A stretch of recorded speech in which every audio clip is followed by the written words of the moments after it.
আসসালামু আলাইকুম সবাইকে। এইচএসসি 25 ব্যাচ আজকের ভিডিওতে আমরা সুইটেবল ফ্রেজ এবং ওয়ার্ডস সলিউশন করব। খুবই গুরুত্বপূর্ণ একটা তো এটা একটা বোর্ডের প্রশ্ন এবং তোমরা জানো যে তোমাদের গ্রামাটিক্যালের সবথেকে সহজ টপিক হচ্ছে এই সুইটেবল ফ্রেজ অ্যান্ড ওয়ার্ডস, যেটা পারতে গেলে তোমার কোনো নিয়মকানুনের দরকার পড়ে না। তুমি পুরো ভিডিওটা দেখো, ইনশাআল্লাহ তুমি এইখানে 5-এ 5 পাবা। কেননা এইটা যে বোর্ডেই আসুক না কেন, এই বক্সের মধ্যে যে ওয়ার্ডগুলো দেওয়া থাকে, যে সুইটেবল ফ্রেজগুলো দেওয়া থাকে, এইগুলার কোনো চেঞ্জ হয় না। তুমি যদি এগুলার অর্থ বুঝো, কোথায় ব্যবহার হয় এটা যদি বুঝতে পারো, তুমি এখানে 5-এ 5 পাবা। তো 5টা মার্ক কেন হাতছাড়া করবা? এটা অবশ্যই অনেক ভালো মতো করা উচিত। তো এই ভিডিওটা দেখার পরে আমি তোমাদের কথা দিতে পারি যে এইখান থেকে তোমরা 5-এ 5 পাবা। এবং আর একটা অ্যানাউন্সমেন্ট আমি যেটা করতে চাই, তোমাদের যাদের ইংরেজি ফার্স্ট পেপার এবং সেকেন্ড পেপারের কমপ্লিট একটা সাজেশন দরকার, সাজানো গোছানো একটা সাজেশন দরকার, যেইখানে ইংরেজি ফার্স্ট পেপারের প্রত্যেকটা টপিক এবং সেকেন্ড পেপারের তোমাদের প্রিপোজিশন থেকে শুরু করে একদম কানেক্টরস, একদম তোমার সিনোনিম, অ্যান্টোনিম এবং পাংচুয়েশন পর্যন্ত প্রত্যেকটা টপিকের সাজেশন দরকার মুখস্থ সহ। তারা আমাকে ইনবক্সে নক করতে পারো। তোমাদের জন্য একটা পিডিএফ তৈরি করা হয়েছে, অনেক ইফেক্টিভ একটা পিডিএফ, যেটা তুমি প্রিন্ট আউট করে নিলে এবং ওই অনুযায়ী যদি শেষ করতে পারো, তুমি যে বোর্ডেরই হও না কেন তোমার 100% কমন পড়বে। সেখানে যে প্রশ্নগুলো রাখা হয়েছে সেগুলো করা মানে সব নিয়ম কাভার হয়ে যাওয়া। তো যাদের দরকার তোমরা ইনবক্সে মেসেজ দিতে পারো, নামমাত্র একটা মূল্যে এটা তোমাদেরকে দেওয়া হবে। ইনশাআল্লাহ এটা অনেক কাজে দিবে তোমাদের। তো এইবার দেখো, বক্সের মধ্যে যে ওয়ার্ডগুলো দেওয়া আছে এইগুলোর অর্থ আমাকে জানতে হবে। ওয়াজ বর্ন মানে জন্মগ্রহণ করেছিল। উড ইউ মাইন্ড মানে উড ইউ মাইন্ড কিছু মনে না করা, এরকম বোঝায়। যেমন কিছু মনে না করলে 1 কাপ চা খাই, চলো। কিছু মনে না করলে বাইরে ঘুরতে যাই, ঠিক আছে? এই সকল ক্ষেত্রে আমরা উড ইউ মাইন্ড ব্যবহার করব। Would you mind taking a cup of tea, এবং সহজ কথা, উড ইউ মাইন্ডের পরে যে ভার্ব হবে তার সাথে আইএনজি যোগ হবে। দেয়ার সাবজেক্ট হিসেবে ব্যবহার হয় সেখানে। উড রাদার অর্থ হচ্ছে যেই সেন্টেন্সে আমি দেন দেখব, THAN, দেন দেখব, কোনো কথা নাই, চোখ বন্ধ করে আমি উড রাদার বসিয়ে দিব। এটা হচ্ছে নিয়ম। দেন মানেই সেখানে কি হবে? উড রাদার হবে। হোয়াট ডাজ লুক লাইক মানে হোয়াট ডাজ লুক লাইক মানে হচ্ছে দেখতে কেমন। হোয়াট ডাজ লুক লাইক মানে দেখতে কেমন। অ্যাজ ইফ মানে যেন। লেট অ্যালোন মানে লেট অ্যালোন কখন ব্যবহার হয়? সে হাঁটতেই পারে না, দৌড়াবে কিভাবে? সে সাইকেল চালাতে পারে না, মোটর সাইকেল কীভাবে চালাবে? সে বাসের টিকিট কিনতে পারে না, প্লেনের টিকিট কিভাবে কিনবে? তো এইটাই পারে না, ওইটা কিভাবে করবে? এই সকল ক্ষেত্রে আমরা লেট অ্যালোন ব্যবহার করব। হ্যাড বেটার উচিত অর্থে ব্যবহৃত হয়। হ্যাভ টু ওই উচিত, কাছাকাছি, আরও ভালো করা, এইরকম বোঝায়। তারপরে অ্যাজ সুন অ্যাজ অর্থ যত তাড়াতাড়ি সম্ভব, ঠিক আছে? অ্যাজ সুন অ্যাজ এটা তোমরা 9-10-এও পড়ছো। এইবার দেখো, এ নাম্বার প্রশ্নে আমাকে বলছে he can not tell my name dash my address. সে আমার নামটাই ভালো মতো বলতে পারতেছে না, আমার অ্যাড্রেসটা, বাড়ির ঠিকানাটা কিভাবে বলবে? হি ইজ লাইং, সে মিথ্যা কথা বলছে। তাহলে আমি কি বললাম? এইটাই পারে না, ওইটা পারবে কিভাবে? এই সকল ক্ষেত্রে আমরা কি ব্যবহার করব? Let alone. তো একের অ্যান্সার হচ্ছে লেট অ্যালোন। ওই যে এ নাম্বারের অ্যান্সার লেট অ্যালোন, দেখে নাও। এরপরে B number, the Bangladeshi cricketers have done well in the world cup. বাংলাদেশের ক্রিকেটাররা ওয়ার্ল্ড কাপে ভালো পারফরমেন্স করেছে, ভালো করেছে। They dash struggle more to win the world cup. তাদের আরও অনেক বেশি কঠোর পরিশ্রম করতে হবে এই ওয়ার্ল্ড কাপে কী করার জন্যে? ভালো করার জন্য অথবা জেতার জন্যে। তাহলে ভালো করতে হবে, ভালো করা উচিত, এই সকল অর্থে আমরা কি ব্যবহার করব? হ্যাভ টু ব্যবহার করব। They have to. খেয়াল করো, দে হচ্ছে প্লুরাল, হ্যাভও প্লুরাল, ঠিক আছে? এখানে যদি সিঙ্গুলার হইতো তাহলে হ্যাজ হইতো, অবশ্যই হ্যাজ দেওয়া থাকতো এখানে। তো সিঙ্গুলার সাবজেক্টের সাথে সিঙ্গুলার ভার্ব এবং প্লুরাল সাবজেক্টের সাথে প্লুরাল ভার্ব। তার মানে they have to struggle more to win the world cup. এরপরে সি নাম্বার প্রশ্নটা দেখো, dash the earth it's not completely round. এটা সম্পূর্ণ গোল নয়।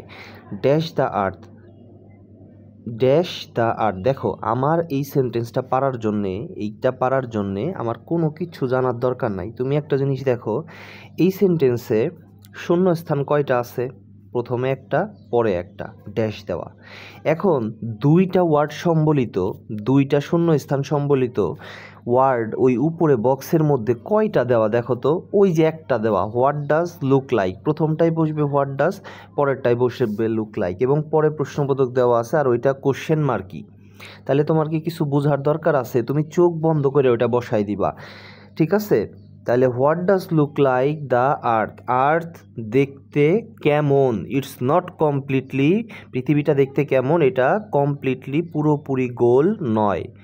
আমি কি কোনো কিছু গ্রামাটিক্যাল জানছি, বুঝছি? কিচ্ছু জানিনি, জাস্ট বাংলা করছি, বুদ্ধি করে বসাই দিছি। I dash walk then get on bus, this time the bus is very crowded, এই সময়ে বাস অনেক কোলাহলপূর্ণ হয় বা ক্রাউড থাকে, লোকজন বেশি থাকে।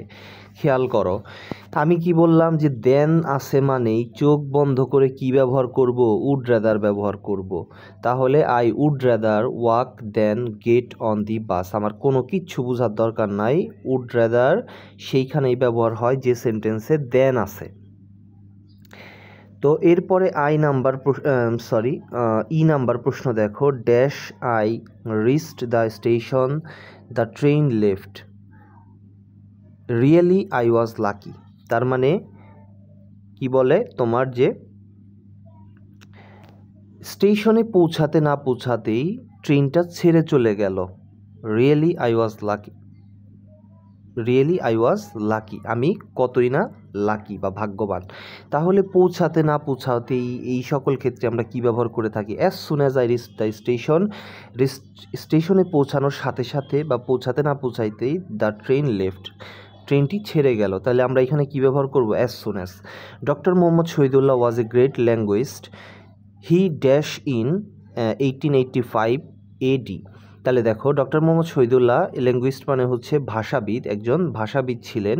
হি ড্যাশ ইন 18, সাল দেওয়া আছে, কোনো জায়গার নাম দেওয়া আছে, চোখ বন্ধ করে এটা বুঝাই যায় হি ওয়াজ বর্ন ইন, এইখানে সে জন্মগ্রহণ করেছিল এইখানে। এমন কোনো তোমার এই সুইটেবল ফ্রেজ ওয়ার্ডস নাই গ্রামার ইয়াতে তোমাদের বিভিন্ন বোর্ডে যেইখানে তোমাদের এই ওয়াজ বর্ন নিয়ে প্রশ্ন আসে না, লেট অ্যালোন নিয়ে প্রশ্ন আসে না, ঘুরে ফিরে এই 10টা ওয়ার্ডেরই ব্যবহার হয়।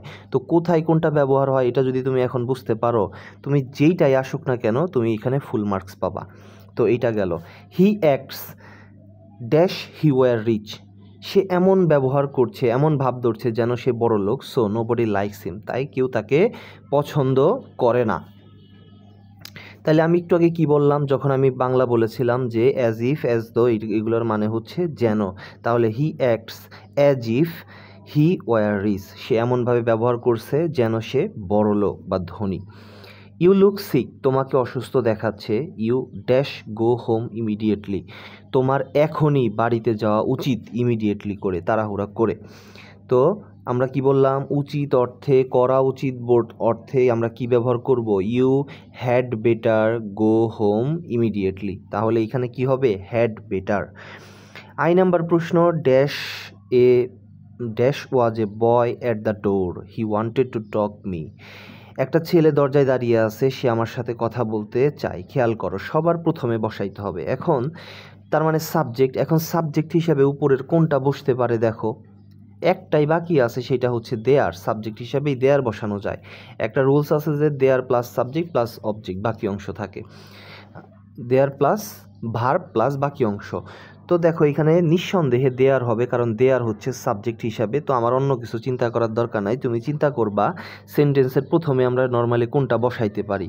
তো চোখ বন্ধ করে আমি এখানে there was a boy at the door, he wanted to talk me, automatic চলে আসে মুখে, শেষ।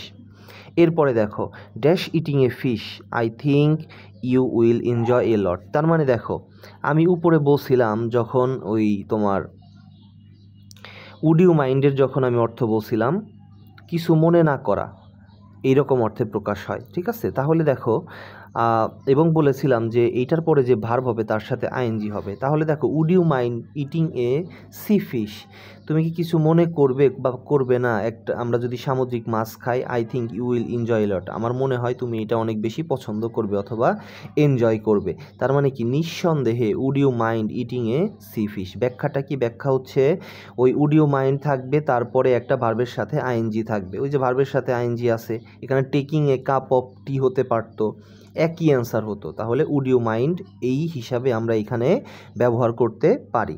তো এই হচ্ছে তোমাদের সুইটেবল ফ্রেজ অ্যান্ড ওয়ার্ডস, এবং এখানে এই যে 10টার অ্যান্সার দেওয়া, তোমরা এক নজর দেখে নাও। তো আশা করি সবাই বুঝতে পারছো। এরপরে যদি কারো কোনো প্রবলেম থাকে অবশ্যই তোমরা কমেন্টে জানাবা, ইনবক্সে মেসেজ দিতে পারো, আমি সবার মেসেজের উত্তর দেওয়ার চেষ্টা করব।